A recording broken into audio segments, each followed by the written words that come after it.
Delighted to be joined today by the founder of Fright-Rags clothing company, Ben Scrivens. Hi Ben, how are you doing? Good, man. How are you doing? Yeah, not bad. Just had a day out at the cinema today, which is always fun. Quantumania. But I don't know if you're an MCU fan yourself. I love the MCU, but I'll tell you, as much as I loved Ant-Man, both of them, I was like, I'm going to wait for Disney Plus probably, or buy it. If they come out with a 3D version on Blu-ray, I'll buy that. But Right, okay. I want to see it, but I'm not like, I need to run out. It's fun enough. It's not essential apart from Jonathan Majors as Kang, which I think everyone feels kind of the same about. Right. But yeah, it's fine. So, cinema day, as I said, it was okay. So, as I said, you're the founder of Fright-Rags, clothing company, kind of specialises in mostly horror, I think, isn't it? Yeah, pretty much most all horror, but we kind of cross over in some other genres here and there. Yeah. Mm-hmm. And how? So I think I read the company was set up 2003. What was your kind of start off with Fright-Rags? What made you want to get involved in the production of really kind of specialist horror apparel? Mm-hmm. Well, yeah. So I was a graphic designer. I went to school for graphic design. I've always been into like, I guess, art, right? So like I wanted to be an artist when I was a kid. I wanted to be a comic book illustrator. That's one of the reasons. That's one of the things I was going to go to college for when I first went. But I wanted to be a filmmaker. I had a band. We wanted to record. I wanted to write. There were so many things I wanted to create when I was a kid in my adulthood.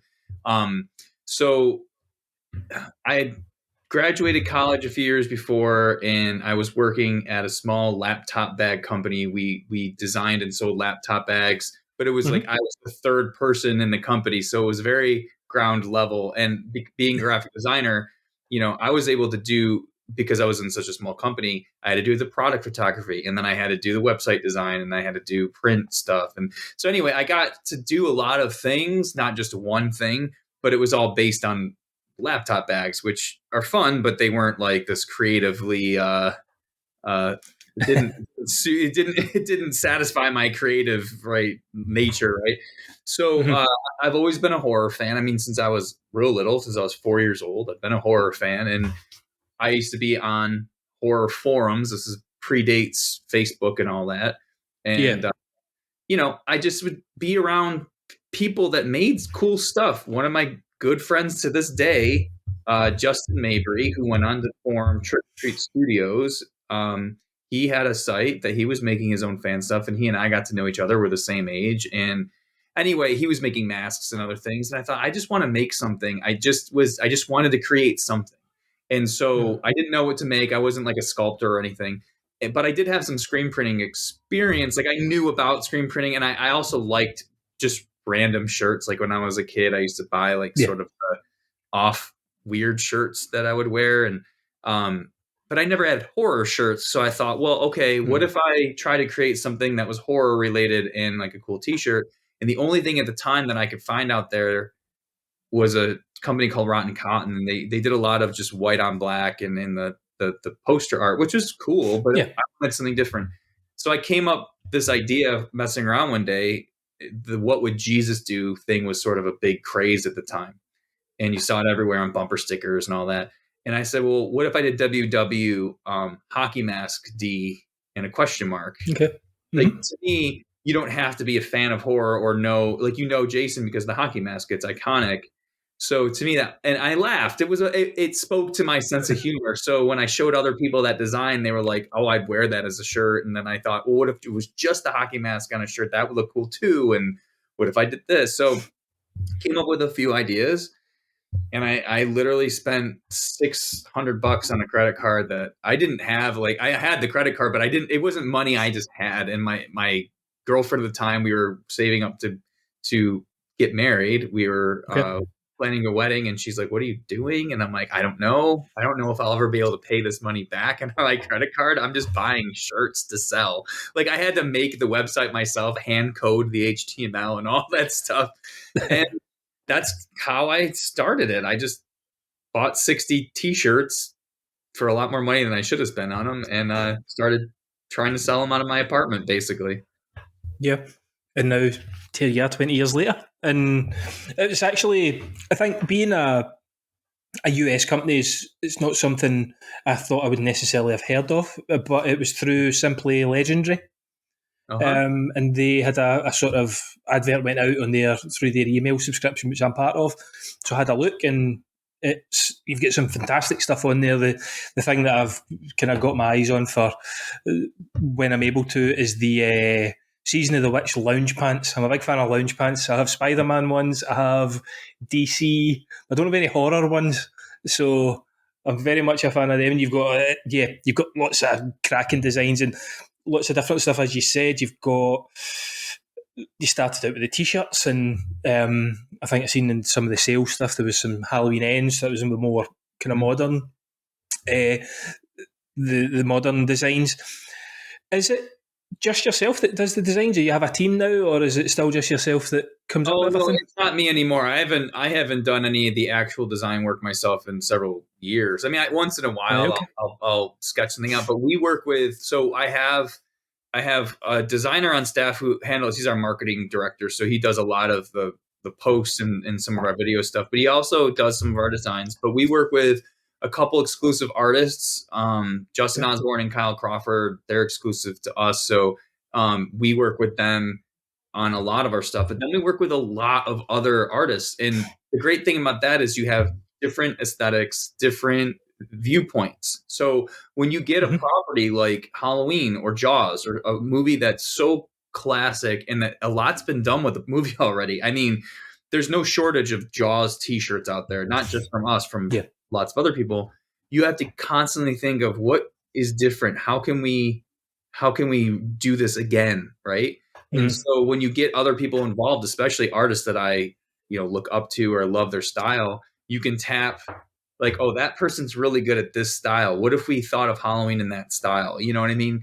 So I still am I guess in some ways, I guess you'd consider a creative director. I mean, I still have to say yay or nay on everything, like an artist might come to me with an idea and I'll be like, I didn't like that so much, or we decide not to print it, but I mean, look, a lot of times they come with ideas and I'm like, yes, that was brilliant. Like, and again, that's what we hire them for. That's why we want to work with them. Right. At the end of the day, the studio is the one that has to actually approve it for print, but I'm the one kind of helping to weed out, or, me and our team will look at stuff and be like, oh, that's really cool. Or like, that one doesn't fit. Let's not use that one. That type of thing. Yeah. Just what you're saying there about the, obviously the studios have to okay it. Is that a difficult process to get them on board sometimes? Has there maybe been a design or a particular movie that you've wanted to, or an artist of yours has came to you with a design for, you've went to the studio and they've said flat, nope? Oh yeah, it happens all the time. And we work with a lot of studios and a lot of different people, and everyone's got their own system. And we've worked with a lot of the same studios and people for years, so we kind of know what we're getting into. So like, if it's something like a Universal Studios, we know their process and we know limitations, because the other thing is when you get the rights to something, that doesn't mean you can just do whatever you want. A lot of times you can't even use an actor's likeness because it's not included. And sometimes you can get them to look up the legal, have their legal look up their contracts to see if there is actually a clause in there that specifies they cannot use the likeness. Because a lot of times studios will just say, well, you can't use it, period. But if we get permission from that actor, then it's okay. So they just don't want to get sued, which I understand. I'm not, I totally get that. So sometimes you can push, but it sometimes it's really easy. Sometimes people are like, yeah, everything's approved. Those are usually the smaller films with like one person that owns it, and you get to know like, oh, we can just do this. But there are times where, I mean, it's a process. And what you had mentioned, Halloween Ends, that's a whole other thing with a modern movie like that, a movie that we had to have stuff coming out with the movie. So you're under a deadline. You're waiting on studios to provide assets from the set so that you can work on designs. And when there's like 3 or 4 studios involved, they all have to approve it. Those are actually the most stressful. And it happened with actually all the Halloweens, 2018, the last 3, Kills and Ends, we were provided in some cases scripts in advance, which is great, but you have such a process of trying to get these pictures, trying to get everything designed, trying to get it approved, and then get it done in time to market it and get it out to people. And we want it a month or 2 ahead of the movie because people want to wear it to the movie, right? So there were, I mean, that's probably the most stressed I've been in this company. It was probably working on those just because of the timeline of it. And then everything worked out great. And everyone wants to put out the best product. It's just, when you have a lot of people involved, it just can be hard, Especially, I imagine they want to avoid anything that would be classed as a leak. And or even someone will look at the Michael mask and go, he's got a cut under his eye or something, you know what I mean? Just any sort of slight detail that maybe fans would look up, and they don't want that getting almost like a mini leak of sorts. That was huge for Halloween Ends because of the nature of the movie. And there was I don't want to, well, I'm sure you've seen it, but like almost like the whodunit aspect of the Corey storyline. Yeah. And there were literal images, Michael Myers, that they would be like, don't use that one because that's Corey, and there's actually a couple I think we ended up using that might have been Corey, but with the way we cropped it, you couldn't tell. It was like you could tell Corey because he had all his fingers, you know what I mean? So there was a lot of things that you just had to be careful about. But the funny thing is, like, some of these studios, and I'm not specifically talking about like Miramax or anything, but there's sometimes studios, they don't really know their own movies. And this goes back to like more classic films or older films, not obviously the newer ones, but they're like, oh, make sure you don't use like this element. And I'm like, why would I use that element? It's from a different movie. They're like, yeah, don't use it in this one. I'm like, yeah, but we know that, we're fans. You know what I mean? Like, in these movies 1,000 times, but they don't, they probably have other licensees, that are just churning stuff out for like mass produced stuff that they don't even think about it. They're just like factory turning stuff out, I always think that's funny. I'm like, do you realize we know more about these movies than you do, right? Which is only, and again, that's only a couple people we've worked with in the past, but it's pretty funny when that happens. Yeah. And going back to the start a wee bit then, who was can you, if you're happy saying, who was the first studio or the first, doesn't necessarily need to be a major studio, but certainly one that was really on board with your company and with the designs and everything? Do you remember? Oh yeah, I do, because when I started out, I knew what I was doing was potentially, I don't know if I want to say illegal, but it wasn't right, because I was using images from movies and characters that I did not have permission to use. So, I didn't have the rights to use Jason Taki mask on that design, right? Now, that was a parody, and you could probably make a legal argument, in which I did later on when I got a cease and desist.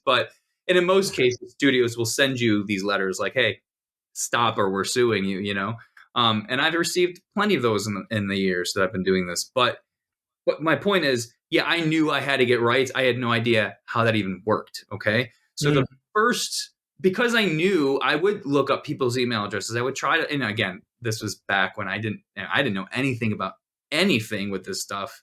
So I was like, I want Texas Chainsaw Massacre. Let me find Toby Hooper's email address. You know what I mean? It was like he would just grant me right. You know what I mean? Like, sometimes studios own these. It's not just whatever. So first one I ever got, though, was, I want to say, within just a few months of me starting Fright-Rags. So it was really early on. And it was Michael Simpson, who had written and directed Sleepaway Camp 2 and 3.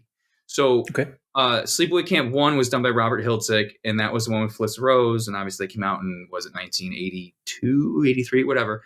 And then 5 years later, or whenever it was, in 88, 89, Sleepaway Camp 2 and 3 came out. Now, I loved all 3 of those movies, but I specifically loved 2 and 3. Like, they're just, I don't know if you've seen them, but they're the best.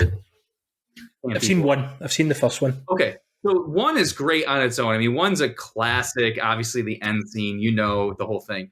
But 2 and 3, they really leaned into the campy nature of it, meaning it's just like horror comedy.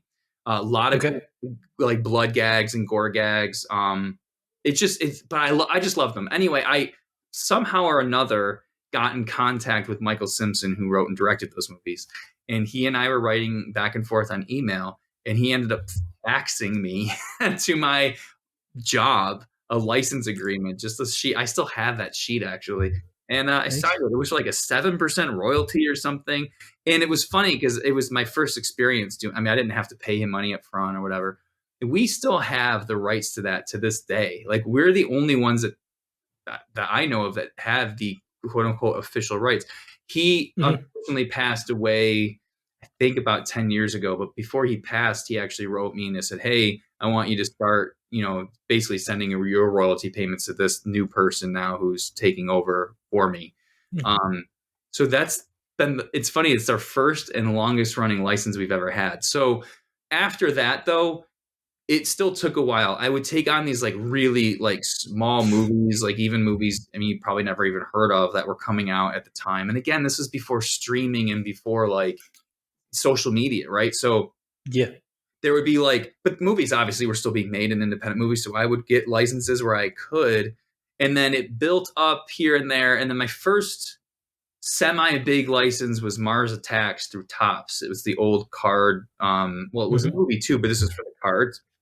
Yeah. And then what I consider to be like a breakthrough moment for me and the company for licensing was Evil Dead 2, which was it was 10 years ago last year, so it was in 2012. That to me was like, oh my God, like we're getting somewhere because now we can do official shirts for this movie. It was the 25th anniversary at the time. Bruce Campbell has to approve his likeness. Like it was like stepping up into like a new era and a new a new level, right? Like so that to me was the first time I was like, oh man. And kind of from there we've just been working with all the studios, things like that.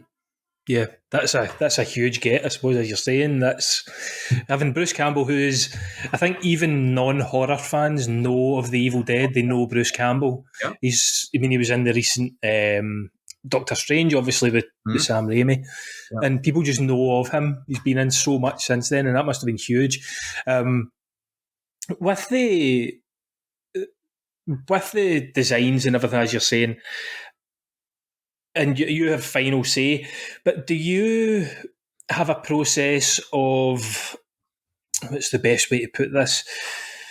Do you look at maybe the market and what's selling at the time, or is it something that's trending on social media, or do the artists just do they have a prerogative, like say it's Texas Chainsaws, as you've mentioned earlier on, Texas Chainsaw is trending at the minute, or the Texas Chainsaw from 2022, I think you've got T-shirts on the site just now for.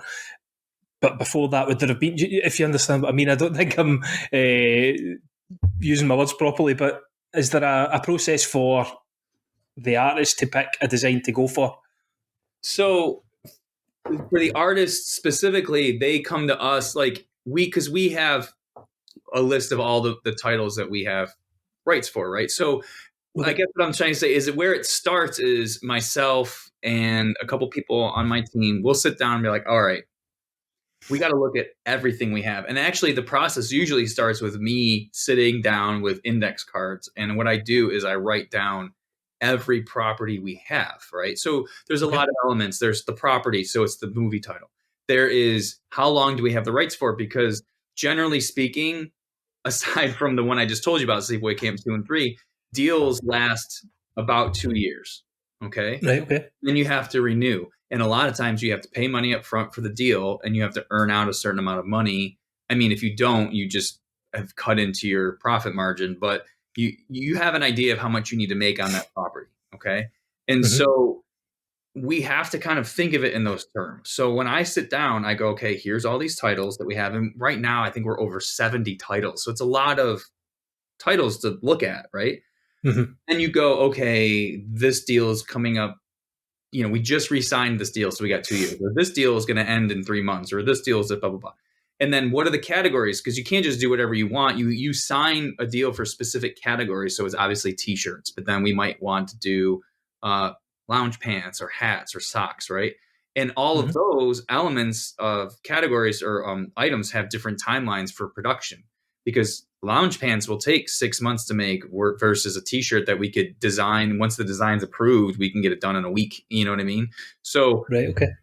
so you take all that information, and we have a release schedule of generally one release per week. Sometimes we double up and do two. And so I kind of just go, okay, this makes sense here. This makes sense here. And I put down these cards that I write down, and I kind of put them in order. And then that sort of starts building out a year's worth of releases. Now that that schedule will change like that because of approvals and schedules and things like people's artist schedules and stuff. But that's at least a place to start from. And then what we do is we say, okay, we want Justin Osborne to do designs for these titles. We put him in list of order priority, and then we give him that order and then the due dates for each one. So he can start going, okay, I'm doing a shirt for Pieces, let's say, right? Okay, we know Justin's working on a Pieces design. We might have given him some notes to go. Like we might say, hey, you can't use this person's likeness. You can't use this person's likeness. We might even once in a while say, hey, we want you to do something like this, right? Give him an idea. A lot of times, though, it's like, I want to see what Justin does. Like, let's go for it. Like, have at it.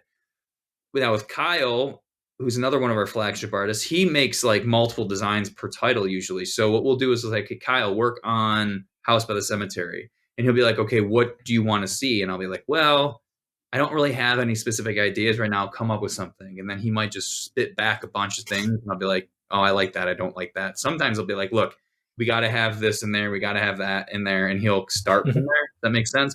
So he has a schedule. And then other titles that we go, oh man, we haven't done this type of style for Killer Clowns yet. Let's get that artist to do one, right? So we'll contact that artist if they're available, and then they'll put it on the schedule. So it really is like that. And then we like to do is have a lot of things going on at once that we can maneuver around. So and move releases as needed, because things come up all the time. For example, I put together a schedule probably like September of last year, that for this year, and I basically mapped out pretty much every week. But in October, I saw a movie that I loved so much that I ended up talking to the director, and we got a deal for it. It was, I don't know if you have Shudder, and I don't know if it's showing over there where you are, but Deadstream is this movie that came out in October. Yep. Okay. I'm a massive found footage fan as well. It's my favourite subgenre. So yeah, I love Deadstream. That's amazing, because I saw it. So I was home with COVID, unfortunately, and I was kind of isolating in my kind of home office area where I have kind of a lounge area, whatever. And I was by myself a lot at night, obviously, because my wife and kids were in the other part of the house. And I was obviously watching some movies or whatever, and I had heard about Deadstream. It had just come out maybe a week or so before that. I don't remember. And I was like, let me try this movie. And I loved it, fell in love with it, posted about it on Twitter, and then someone tagged Joseph Winter, who made the movie, and basically was like, I would love to do shirts for this. And we got a call together and we got a deal. And then tomorrow we're putting Deadstream shirts out. Now that wasn't in the schedule before because I had never seen the movie. So we want to be able to be agile enough to move things around where we need to, because sometimes approvals take a lot longer than you expect. Even when you build in the time you think you're going to need, things always go wrong. Whatever can go wrong will go wrong. So we like to have contingency plans, but getting Deadstream out sooner than later was definitely a priority, and I'm really excited about that collection. Yeah, that was I was doing another podcast recently, and Deadstream, it was top 10 found footage, and I think Deadstream was like my number 11, if I remember correctly, but it was just missed out. But I'd watched so much found footage, and I love a lot of it, but it was fantastic. It's such a kind of, like you'd mentioned Evil Dead 2 earlier on, it has that feel about it as well as having kind of elements of just like Host that we had a couple of years back as well. Just a fantastic, a great horror comedy. And I think is it Joseph and Vanessa, their segment in VHS 99 as well. Yeah, that was great. It was fantastic. I really enjoyed that. Yeah, they're really great what they do, and within probably a minute and a half of putting Deadstream on, I go, oh, this is going to be fun. Like I bought into his role as a YouTuber, whatever production or thing. But it was just brilliant the way they were able to make it work and edit, and have music, but have it make sense in the format, Yeah. It's so much fun. So yeah, so that's a good example of like things that come up that you just want to jump on because it's an opportunity. Mm-hmm. Yeah. He played a dickhead so well. He was really good at playing a dickhead. Yeah, I believed it. Like I believe like he's the guy, right? Because it felt super natural. And I watch a lot of YouTube. Like that's my primary form of television when I watch TV Okay. is YouTube because I just like learning. Like I like to watch things I'm interested in. So I just like watching shows on like guitar or like other things I'm interested in. So I don't watch a lot of quote unquote I guess people I do watch are considered YouTubers because that's what they do, but not like Mr. Beast or anything like that. Like I don't mind them, but I just don't watch that stuff. Mm. But I instantly understood the person as soon as he came on the screen. I was like, I know that guy. You know what I mean? I've seen that guy. Yep.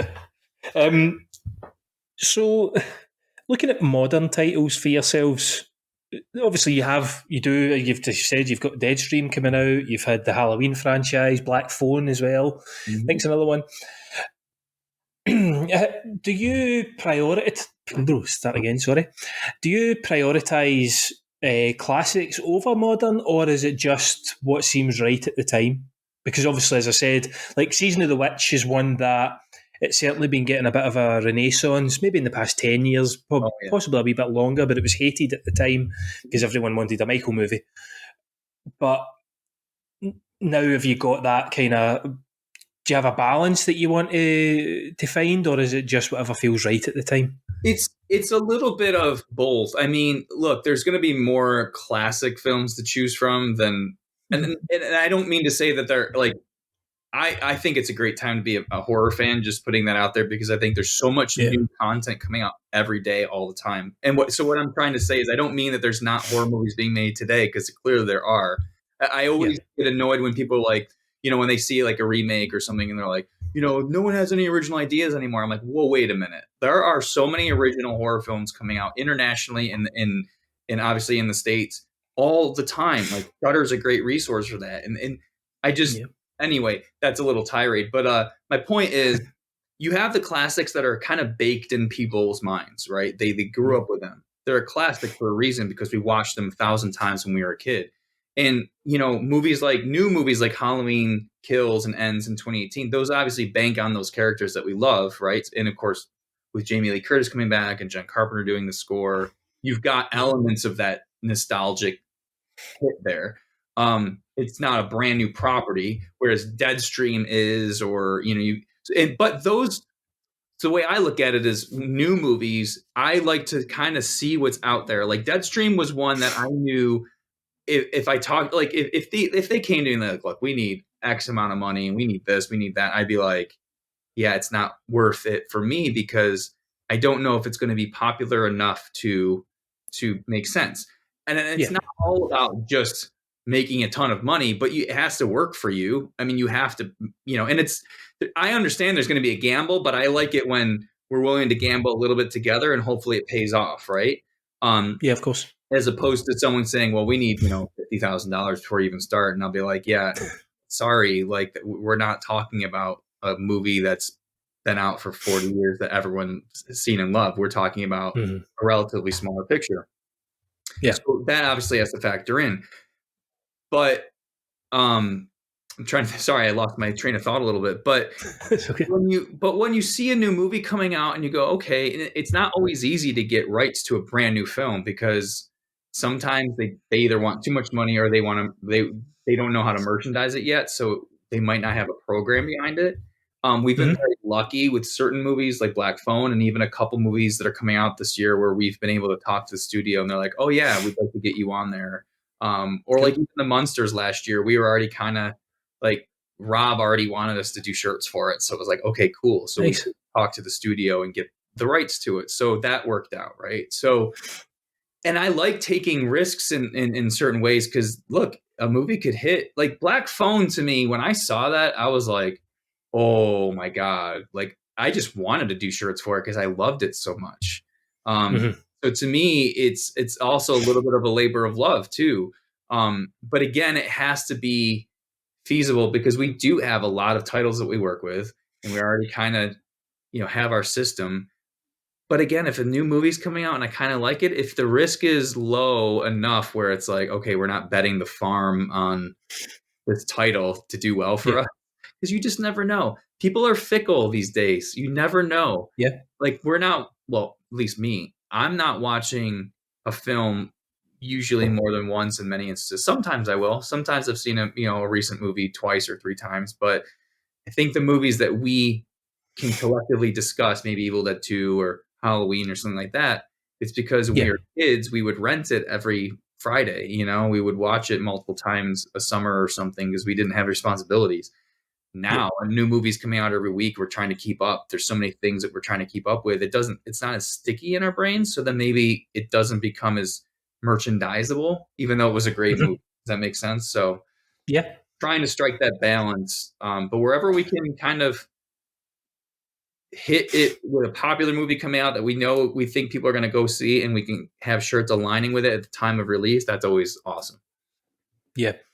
As you touched a wee bit on it there, this year for horror so far, in fact, not this year, but just in general, the era we're in at the minute, there's so many great horror directors, whether it be the big budget Warner Brothers with James Wan, Yeah. down to the indie movies. I mean, this year we've seen it was Skinamarink was the one that made a big impact. Personally, it wasn't for me, but I can understand and appreciate what the director was trying to do. One that I really loved that's by an indie director is The Outwaters. Oh, I just watched that Um, last week. did you like it? I was going to say you're a found footage film fan. Yeah. There we go. I just So yeah. watched it like a week or two ago. I got sent like cool, creepy mailer, and it was like Did you get that? I never got that. I'm in Glasgow. We don't get them. I had a screener for it that I watched, and did you see it? Yeah, I've seen it about 4 times. I think I watched it. Really? Yeah, I loved it. You Yeah, loved it. I really loved it. Yeah. I liked it a lot. I will say this. I liked it a lot. For me personally, I thought it was probably 10 minutes too long.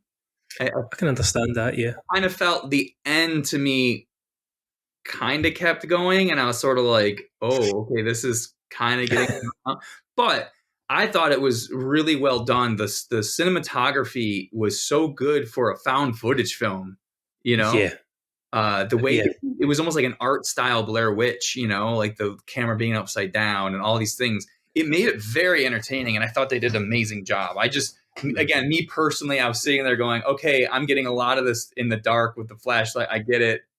And I paused it, and it was like 13 minutes left. I was like, really? Like, okay. But Yeah. that's just That's one of the things I really liked about it was the fact that you thought you were maybe escaping from it, but it wouldn't let you. And it was it's one of my in my top 5 found footage of all time. I really, really loved it, and I just appreciate, as you're saying, the cinematography in the Mojave Desert for a found footage movie, and it also touched more on the found than the footage, if you get what I mean. Like yeah. a lot of found footage now has went to here's a security camera set up inside someone's house, and it's very crystal clear film quality. Where this was all about, it is literally a video camera, and I think it was Phil. We spoke to Michelle, who played Michelle in the movie, about it, and I've actually speaking on the time of filming. I was speaking to Robbie, the director, in a couple of days, and Michelle was talking about that. So it was a proper film that they used, a proper film camera they used. No phones or anything like that, and it really feels authentic that way. And it's just weird. Like, it was so weird. I really enjoyed it, but I'm so jealous you got that box. Like, I saw them all over social media, and it was because I follow the page, and I was just like, oh, I really want one of them. But I'll try and blag one from Robbie on Thursday and see if we can set it up. It was cool because you open it, there's like a missing page in there, and there was like an exhibit for like a court thing, but it was part of their tent. It was the green. Yeah. It was. Actually, you know what else is there? You might know this too. There was a little USB drive Yep. Play Me. Flaming, and you put it in, it's that song. I'll tell you, the marketing for that was brilliant. I mean, I'm a sucker for that stuff. So like, and again, I there's a lot of companies that put out cool, slick marketing campaigns, but this was more DIY. But it was great that it was DIY because it was a found footage movie. So it played right into it fits so well that to me, I mean, again, for and it really is a minor gripe about the runtime, but the more I think of it, it was really, and again, found footage isn't like my most like beloved subgenre of horror. You know, I mean, I don't mind it. I'm not like, it's not my favorite. That was definitely, that took that part of the genre to a different place that I was unexpected, and like, you know, cinematography, all that. It was just really well done.